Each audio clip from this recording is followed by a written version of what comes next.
काय वाटतंय तुम्हाला, कसा जोर वाटतो इकडं? नाही, आता जोर म्हटला तरी बघा, एक अजितदादा गेल्यामुळे जरासं का आम्हाला पोकळे वाटत होते. बरं. पण आता दोन्ही पवार गट दोन्ही एकत्र राष्ट्रवादी झाल्यामुळे बरं. आम्हाला हे काही अवघड जाणार नाही असं आम्हाला वाटतं. तुम्हाला वाटतं की अवघड जाणार नाही? अजिबात अवघड जाणार नाही. आणि ही आमची खालचा जे आमचा जिल्हा परिषद कुदनूर जिल्हा परिषद मतदारसंघ आहे, हे दोन्ही तिन्ही सीट आम्ही भरघोस मता निवडून काढू अशी आम्हाला मध्ये काय परिस्थिती आहे, काय वाटते उमेदवारांची? कुदनूरमध्ये आम्ही जवळजवळ 60% आम्ही मतदान होईल. बरं. 60% अगदी ठरले असं की आम्ही 60-70%. आता जिल्हा परिषदेसाठी इकडं विद्याविलास पाटील आहेत. होय, त्याची बरं. चर्चा बरीच मी ऐकली म्हणून म्हणतो. हा, बरोबर आहे. त्यांनी जरी नौके इकडे जरी असले तर इलाजदादाचे जे काय मतदारसंघ पुनर्रचना झाली. हा, पुनर्रचना झाली. पण आता इलाजदादा जे काम जे आहे की नाही ते आपला त्या तुडे मतदारसंघातच किंवा ह्याच्यातच कामं केली असे नाही. मागच्या 5 वर्षात हे कामं केले, ते कुदनूरमध्ये केले, सगळे त्यांनी काम केलं. आमच्या ह्याला निधी दिलं, सगळे दिले.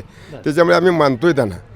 ते काय नौके आहेत अशातला भाग नाही. अच्छा. फक्त ओळख करून देणं गरजेचं होतं. आणि आता दोन्ही राष्ट्रवादी एकत्र झाल्यामुळे आम्हाला काही अडचण जाणार नाही. कारण चिन्हावर सुद्धा बराच फरक होतो. अच्छा. कारण आता 2 चिन्ह जर असतील, बरोबर. घड्याळ आणि तुतारी, लोकांचा फरक पडला असता. फरक म्हणजे पडला. महिला वर्गाला जर फरक पडला असता. सांगताना अवघड जायचं. आता एकच आता चित्र दोन्ही असल्यामुळे खाली आता तुम्हाला घड्याळ म्हणूनच सांगायचं आहे. घड्याळ म्हणून असं सांगायचं, वाटतंय. घड्याळ म्हणून सांगायचं, घड्याळ म्हणून दोन्ही खाली आणि ते घड्याळ वरती घड्याळ हे आम्हाला सांगायचं आहे.